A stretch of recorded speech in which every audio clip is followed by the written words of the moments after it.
Alrighty,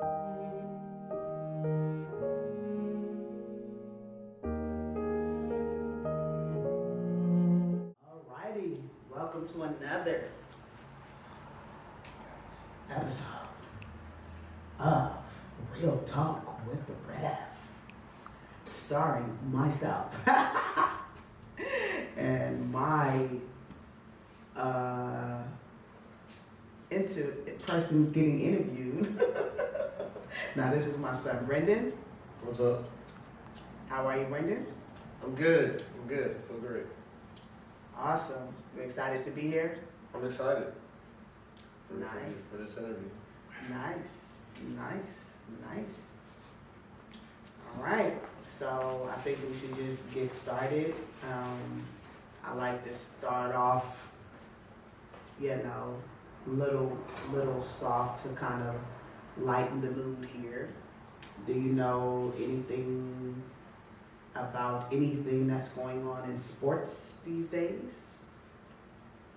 Oh, I know the Dodgers are playing the Mets, I guess in the, I'll call it semifinals. I think there's another term. Yeah, but they're in the semifinals.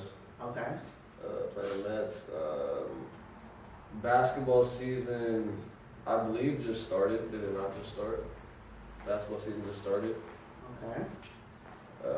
Well, let's back up a little bit. You said the Dodgers were playing the Mets.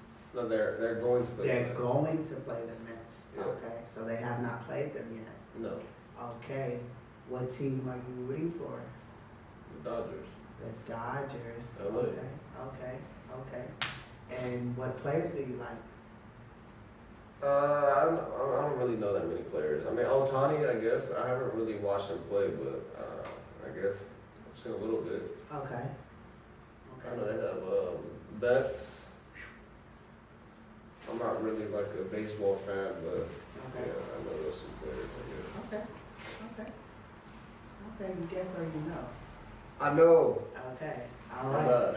Okay, so basketball. All right, can you tell me what team you like? Well, I'm a Laker fan, but yeah, we'll see what happens with Bronny and LeBron. Okay. We'll see what happens with that. I like, man, the Mavericks are looking good. They got Klay Thompson now.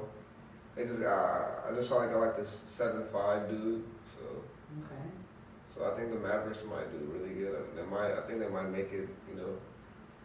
They do well to the finals. You don't know the 7'5" dude's name? Nah, I don't. Okay. You just know he plays on the Mavericks. Plays on the Mavericks. Okay. Yeah. All right. Football. Football. I'm not even really keeping up with football right now. I think the Raiders are doing decent. I think we're maybe like 2-3 or something like that. Okay. All right. What Yes. players you like on the Raiders? Man, I'm so out of touch right now. Who's on the Raiders? Not Derek Carr. See? Yeah, I don't even. Yeah, I can't even answer that question. So you haven't been talking to Miko because isn't he a Raider fan as well? He is a Raider fan. Oh wow. Yeah, I haven't. You haven't been I would talking know to- more if I was. Have you talking to Miko? Yeah. Okay. Right now, I know nothing. Miko is the cameraman, by the way. He's here. All right. Okay. So, how long have you been at the Rev? I'm just gonna get right into it. I've been at the Rev. Oh man, since I was like Born? 24 years. Yes. Okay. Can you tell me how old were you when you got saved? I was 10 years old. It was 10 years old when I got saved. Okay. Do you remember? Yeah, I got saved. Yeah, we were in a Target parking lot, and you was like, you asked us if we wanted to be saved, and I was like, yes. And then you had us repeat after you like about what it means to be saved, and then I believe from that point I was saved. Why do you believe you were saved at that point in your life? How did your life change after you repeated the sinner's prayer, after you accepted the Lord in your heart? How did your life change? It changed because, after, repenting from my sins at that age, I was more aware of my sin. I had more of a fear for God, and fear of doing the wrong thing. Yeah. The wrong things such as? Like being disrespectful, or being sneaky, I guess, or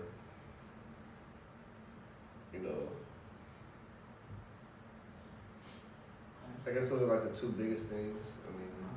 Did you ever struggle with being sneaky? I did have a bit of a struggle with being sneaky at one point. I did. Okay. So after you got saved, you felt that there was a change. Yes. Like you said, you was more aware Of the wrong I was doing. Okay. Did you make any attempts to change it? To say, hey, I'm not going to do this anymore? Yeah, so after maybe I was sneaky and then I would feel convicted, then, I would reason in my mind that it would, this is not good. I should not be, being sneaky. And I know that there's, consequences for being sneaky. And it's like, yeah, I shouldn't be doing this, so I would, eventually stop being as sneaky. Okay. So, your teenage years, being a young Christian man in your teenage years, how was that? Can you tell us a little bit about that? Just being a young teenage Christian. Yes, sir.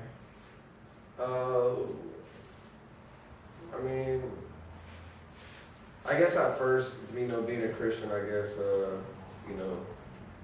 maybe, no, not maybe, I guess the first thing in my head was like, wow, since I'm a Christian, I feel like there's just maybe a lot of things I just can't do, you can't cuss, you can't, you can't, say certain things, you gotta maybe just be nice all the time, and I guess, yeah, you just kind of see it as a lot of do's and don'ts. Okay. And I know that's a bad view to see it, but that is how I saw it at first. So I guess, yeah, there was that struggle there. So, are you saying like you just felt like you had to be just a person that you just like a good Samaritan, just do good things? Exactly. Okay. Yes. Okay. So,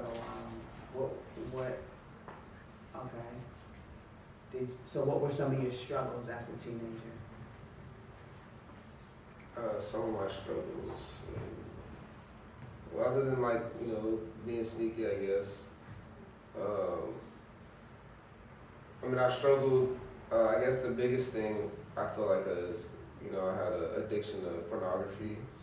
So that started in middle school.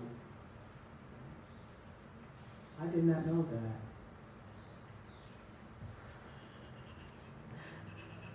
Okay. Okay. So I started in middle school, led to high school. Okay. Yes. All right. So,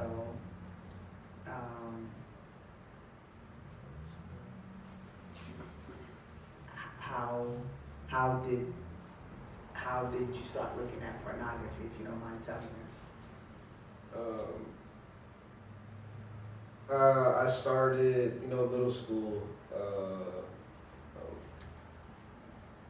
like yeah, I guess you just start learning about all that stuff. Like in elementary school, at least for me, I didn't know anything about that. It wasn't really a thought. And then you get to middle school, sixth grade, literally like the first week or second week of school, like people are just people start talking about all types of sexual stuff, and man, it was just like you're just enlightened on it. And I mean, it didn't start right away, but I'm sure like pretty soon into like sixth grade, I started watching porn. I don't know exactly how it started, but I do remember just sixth grade being around friends. This is like all they would talk and joke about, and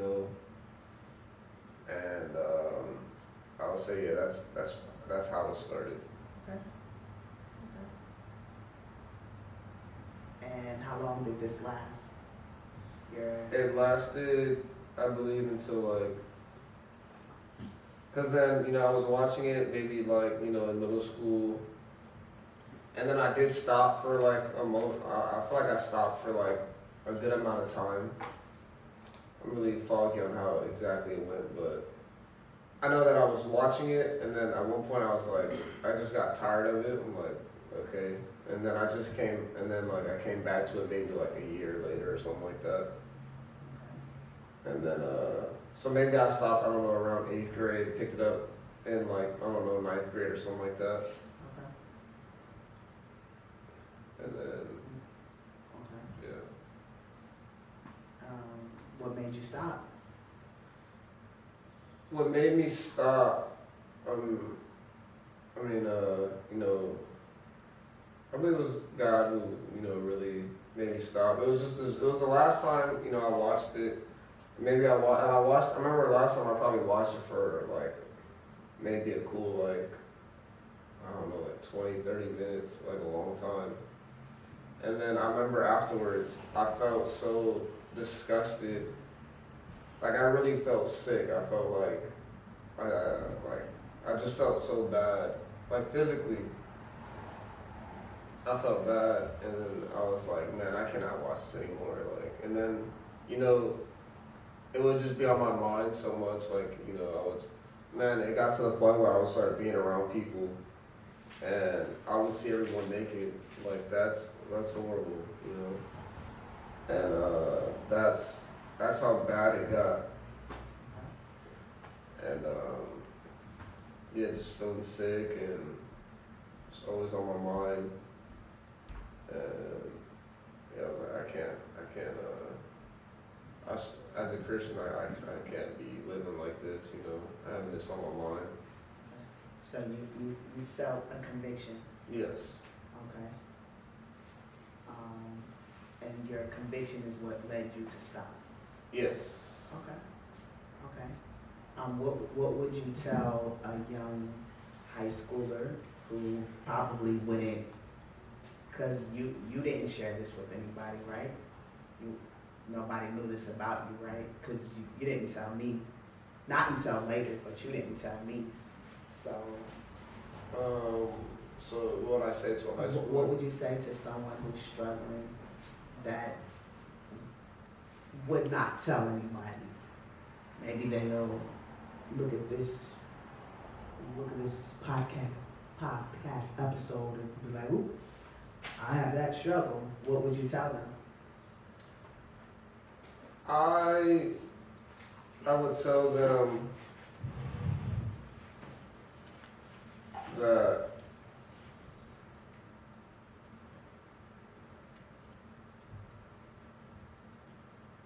I would tell them that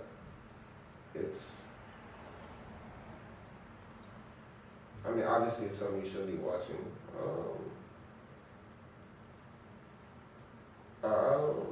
I guess I don't know. I don't know what I would tell them. Well, the reason why I say this, son, is because, and not that I'm not trying to dive that deep. I really wasn't, but I think that, especially in the church, it's just so easy to say, don't do. Mm-hmm. But obviously it met some need. I guess. And that's some sexual need. Yeah, I So guess. how would you? Yeah, I guess I would. I would tell him. I would tell him that I had the same addiction, and at a certain point, it left me feeling very disgusted, and I realized that, like I didn't want to live my life with that on my mind all the time. Yeah, that it'll just it'll play your mind. It'll just have you thinking bad thoughts, and Okay. yeah. So you're saying, because what I'm getting, because I don't want to put words in your mouth. So what you're saying is the few minutes or so of gratification, it doesn't measure in the conviction, in Yeah. the feeling nasty, the feeling disgusting. Yeah, I think it's good that I tell them that I had the same thing, so that if I just say it'll make you feeling nasty, maybe that won't be enough. I feel like if it's like, someone else went through it as well, and like, That they're not alone. that they're not alone, exactly. Okay. And, Okay. they're not the only one who slipped into that. Okay. Okay. And that you can overcome it. Yes. Okay. Okay. Amen. This is, we are talking about something that people are not very open to talk about. So Mhm. I truly commend you for your transparency, because this is something that, like I said, once again, especially in a church where you feel that you have to put on, you have to, Persona. yeah, you have to, you want people to think that you have it together, Yeah. Yeah. So, I take my hat off to you. Thank you for being honest with me. I will say that, as a Christian woman who, I would say that sexual integrity takes practice. It doesn't happen overnight, and I can say that. So hopefully this will be help to a young girl who feels like at 18 or 19 that you have to have it all together, that you have to make all the right decisions. I did not. I did not make all the right decisions. Yes, I got married young, but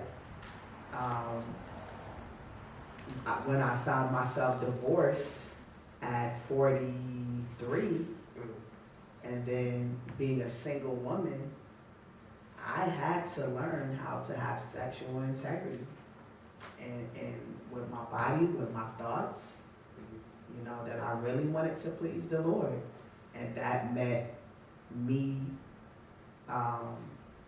not going places where I knew a lot of men would be. That meant not dating. Because yes, I've been in situations where I've gotten caught into very inappropriate conversations, Yeah. and that convicted me. Okay? So, the Lord delivered you, right? Yes. Amen. Amen. Okay? So now you're a 24-year-old man. Yes. Okay, where are you in your life right now? I am working full time as a tennis coach. I coach my brother.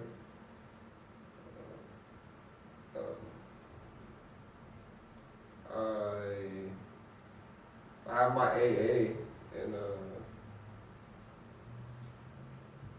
I got my AA, and I'm looking to go back to school maybe the next year or so to finish it up, Okay, to get that bachelor. okay. Um, But as of right now, you're just a tennis coach. just a tennis coach, yeah. Are you okay with that? I'm cool with that for now. Oh yeah. And Okay. I'm starting my online business soon. The site is almost completely finished, Okay. so I can start selling courses. That's super big. Selling what kind of courses? Online tennis courses, Okay, tennis instruction. okay, So that will be major. Okay. I think it would help before time gets away from us and it's time to let you go. Can you tell the people out there in social media world, can you tell them just how has it been as a tennis coach and the role you play as a tennis coach? I think that's very important. Being a tennis coach, I guess how I've been in my journey as a tennis coach has been not easy. I'll say. I mean, I started off. Before I was coaching, I was doing security. I was working at McDonald's, and I feel like God, I stopped doing that, and God led me in the direction of being a tennis coach. I mean, I was being a security, working at McDonald's. I wasn't living my purpose. Okay. And so it was really a blessing. When my friend put me on to working at the tennis shop, and then I eventually started coaching at another site in Pasadena. I mean, I started off in First Break. Okay. In 2018. Okay. That was 2019. 2019? That was 2019, you're right, 2019. 2019, that's when Coach Jerome was okay, we're missing a couple steps here. Okay. 2019, how did you get the job as a tennis coach? Well, Dad passed away. Okay. Dad passed away, and so that was in May of 2019, end of May. Okay. And so after that summer, you wanted to put Camden back in tennis lessons, to get him back doing tennis lessons, and I would take him. Okay. So how has it been since your dad passed away? It's been tough. I've had to, I guess step up, I guess. Yes? I had to step up. You had to step up. This is what I tell people very quickly.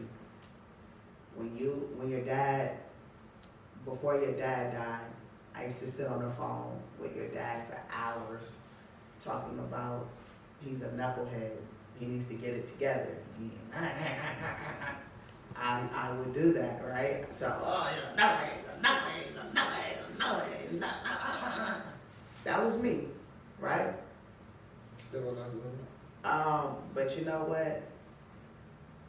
You have knuckleheaded ways that you have to work through, but I respect 100%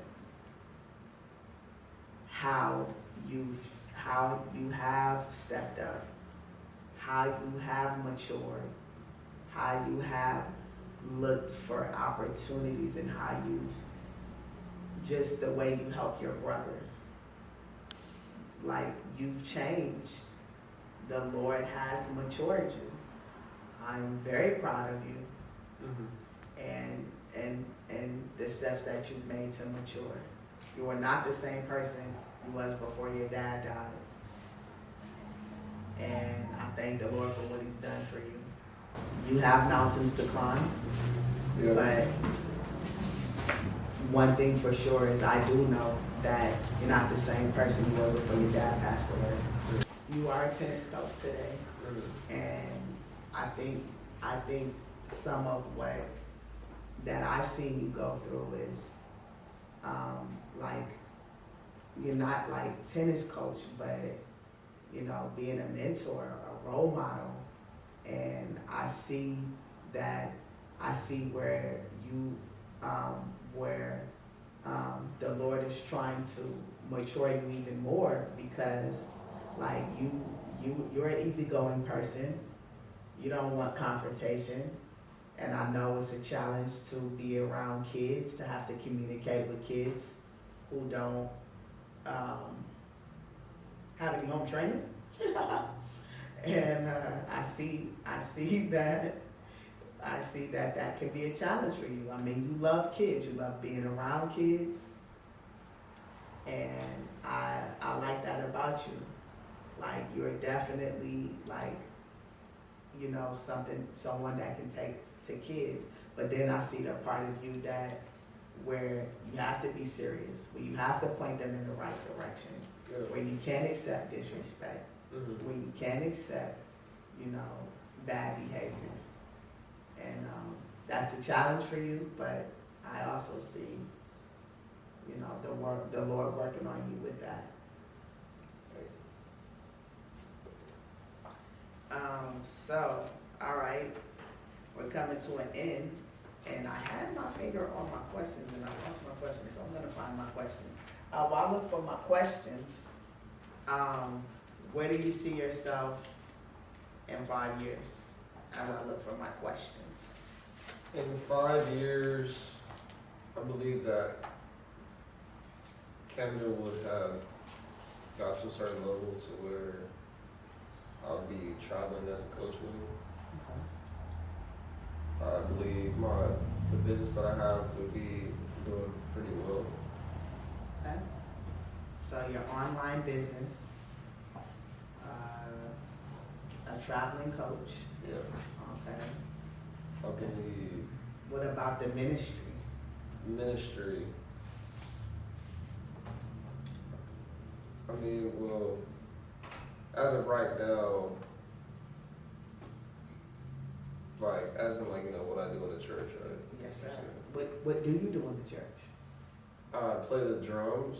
Okay. I watch. It's been kind of hard lately, but I try to clean outside the church at least once or twice a month. Okay.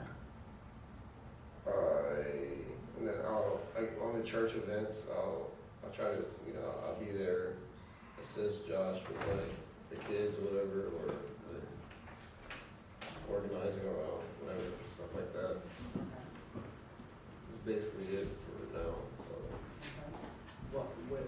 What would you like to do more for the church? I would like to give more. Are you talking about with your finances? Finances. Okay. I would like to give more. I would like to do some teaching, like Sunday school. Okay. I guess that's basically it. Okay. So teaching. All right. And then I would eventually like to have someone else play the drums. I wouldn't want to play the drums forever. Okay. I would like to like train someone, yeah. Okay. Like Canada can play, or yeah, Okay. anybody, yeah. Okay. Okay. What about building relationships? Yeah, I want to build relationships. Yeah. You sure about that? No, I would, yeah, I would, yeah. I like to build relationships, yeah. Okay. How's your relationship with Nico? We're cool. I mean, I know I could reach out more, but I don't. Yeah, I can reach out to a lot of people more. Okay. What is some interests that you and Nico have? What are some of you guys' interests? What are your common interests with Nico? I mean, we like sports. We like to play sports, like basketball.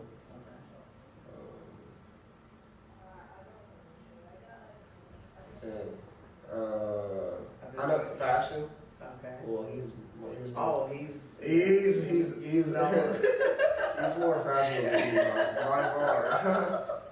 Yeah, no comparison at all with the fashion. He's got me beat with fashion. Yeah, got you beat. But hey, one day I might get on that level. We'll see. Right. Okay. These funds get right. You know? Right. Okay. But, you know, in 5 years I might be better than Nico. You gonna flex on Nico with like an Armani suit or something? Is it gonna be real? Oh, it's real. It's real. Oh, okay. Even if it's fake, you know. He won't know. You won't know. It can still be fly. You know. That's all how you present it. Right. You know? Right. Okay. It's time to wrap this up. Hey, got a couple more questions. And we gonna speed this up. All right. Coke or Pepsi? Pepsi. Dog or cat? Dog. Paul or David? David. Mexican or Chinese? Food. Food. or people?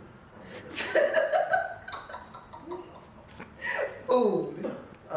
Mexican. Mexican. Ruth or Esther? Ruth or Esther? We'll go Ruth. Democrat or Republican? Republican. One Direction or Jonas Brothers? Jonas Brothers. Joseph or Moses? Joseph or Moses? Let's go Moses. Basketball or football? Basketball. Coffee or tea? Easy. T. Facebook or Instagram? Instagram. East Coast or West Coast? West. New York City or San Francisco? NYC. NYC. Spaghetti or cheeseburger? Oh, cheeseburger. What? Yeah. Horror or comedy? Comedy now. As a young girl, it's more. Train or plane? Definitely not train. Elevator or stairs? Let's do elevator. Blue or red? Rip. Ooh. Ooh.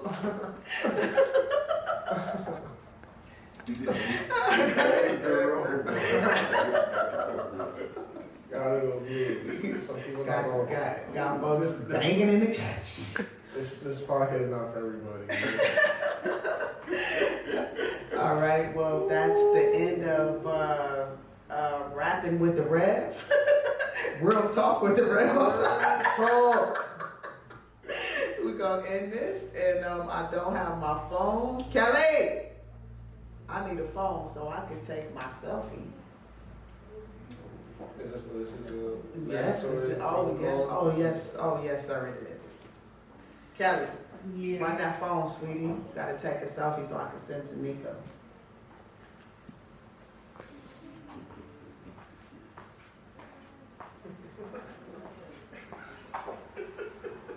Go, Rich.